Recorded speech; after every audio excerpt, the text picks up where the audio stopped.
도마복음 제81장 예수께서 말씀하셨습니다. 풍요로운 자로 하여금 다스리게 하라. 그리고 권세를 가진 자로 하여금 그것을 부정케 하라. 알다가도 알 수 없고 모르다가도 알 것 같은 기기묘묘한 그러한 가르침을 예수께 내리셨어요. 이거는 모두 비유적인 방편이니까 비유적인 이 방편을 가장 근접하게 천지 어버이의 그 뜻을 가장 근접하게 알고 계시는 이 인생시대의 그 오경이 그 근접해서 풀어나가 보도록 하겠습니다. 자, 인간이 풍요로움을 느끼며 사는 것도 복불복일까? 행불행이야. 내가 만들어 나가는 것이지만 육생의 기본금 사주는 받아오는 것입니다. 어디에서 받아올까요? 비물질 세계 4차원에서 물질 세계 3차원에서 쓰기 위한 것에 있습니다.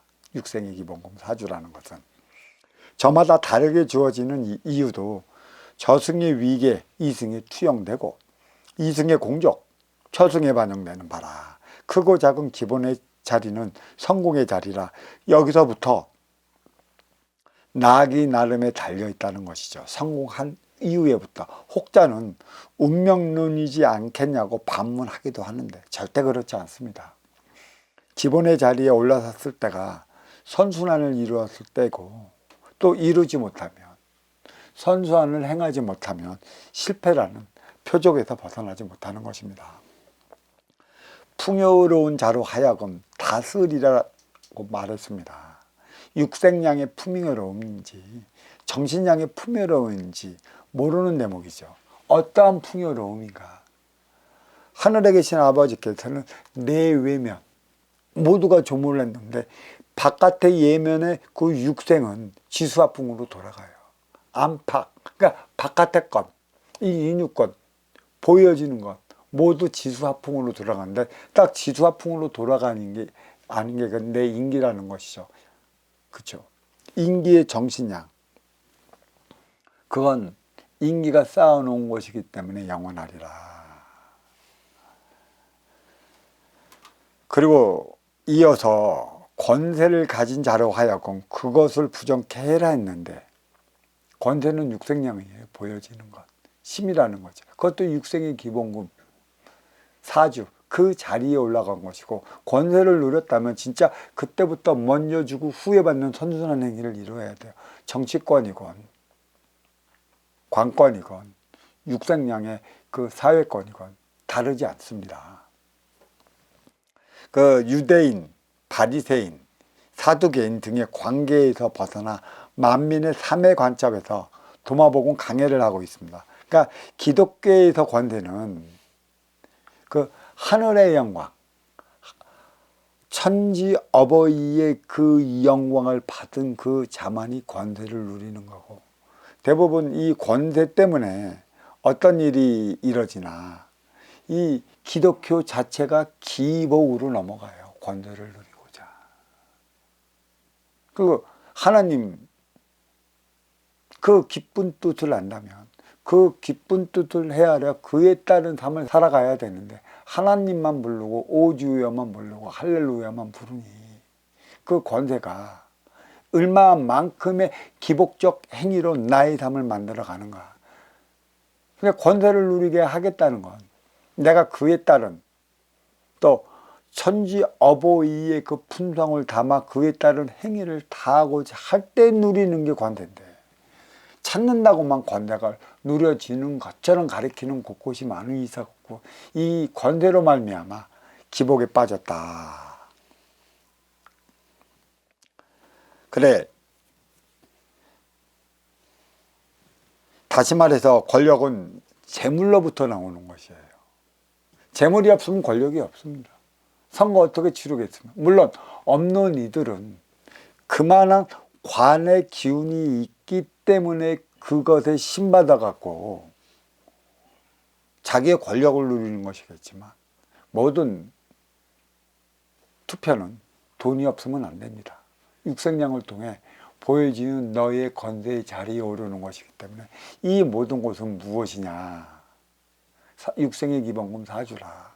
네가 그 자리에 올랐다.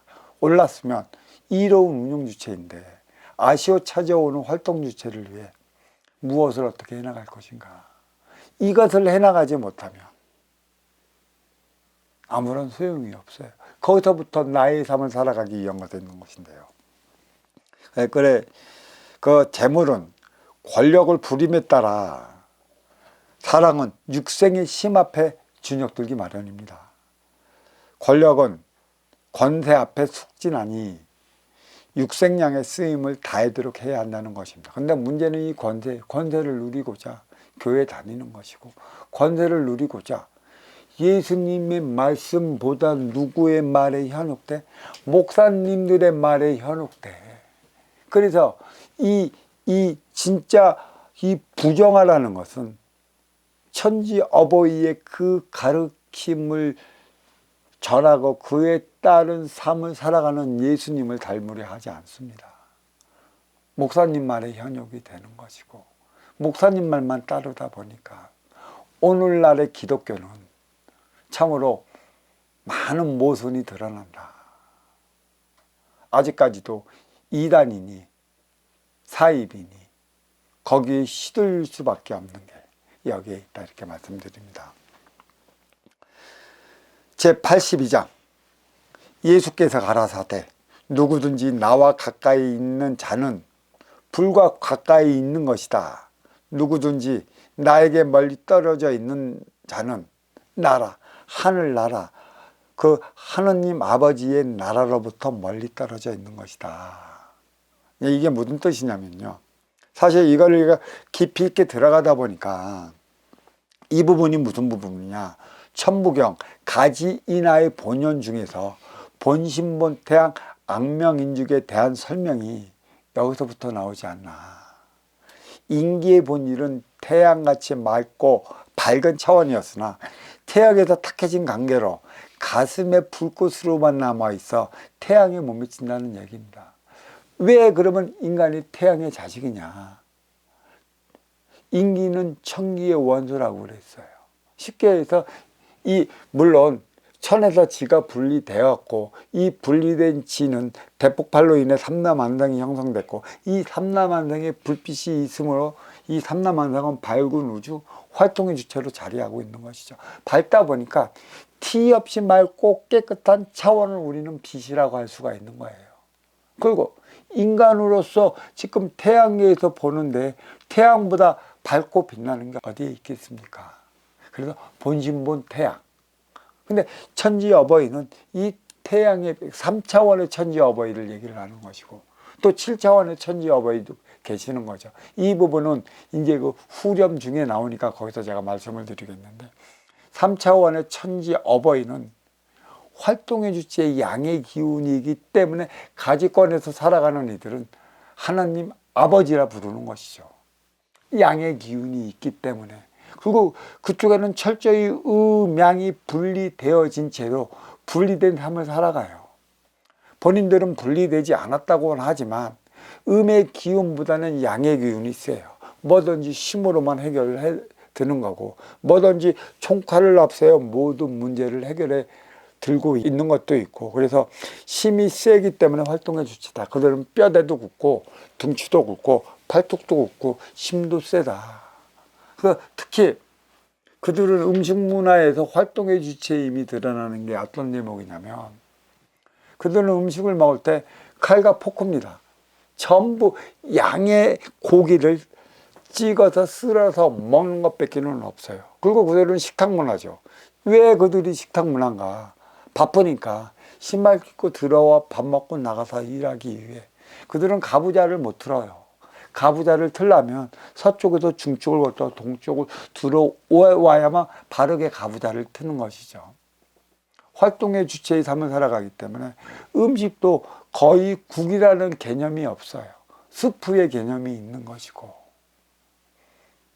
또 스프의 개념이 있고, 그들은 거의 채식보다는 육식을 많이 한다는 것이죠. 하지만 우리나라는 뭐예요?